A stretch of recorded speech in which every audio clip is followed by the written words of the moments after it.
Hello friends, I hope all of you are doing great and awesome. Today I had some time, so I thought of sharing this with you, my views on step-by-step way or the step-by-step method of teaching. Now most of you must have thought that step-by-step means starting from scratch and starting from basics and going up step by step, which is true, which is exactly what it means, but I see it in a more deeper way.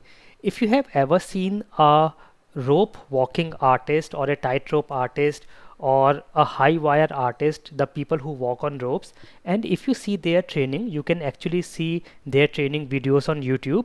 You will find that whenever a person learns how to walk on a rope, he is instructed to take the first step and wait until the step is very firm, very steady, and the tension of the wire is gone, and then he is allowed to take the next step, and again he has to wait to be for the step to be very firm, very steady, and the stress of the wire is completely gone.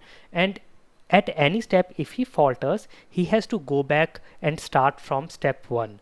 And again, a very interesting thing that you will notice and see is a tightrope walking artist, whenever he is training, he goes few steps forward and then he comes back few steps and then again goes these steps forward. So this is a way of making his skills perfect, of improving, of discovering different ways of what will help him and what can make him fall, so that he is perfect. And when he does this act in public, he does not fall and he is perfect and he does all the act very, very well.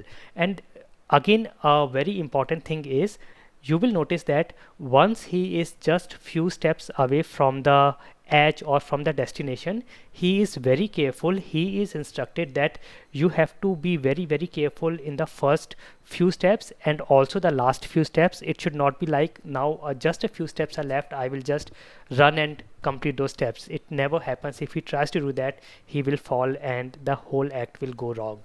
So this is exactly what I believe of the step-by-step way of teaching that I try to follow. I just wanted to share it with you. I hope you like this, and you can let me know your messages in the comment section. I will see you soon.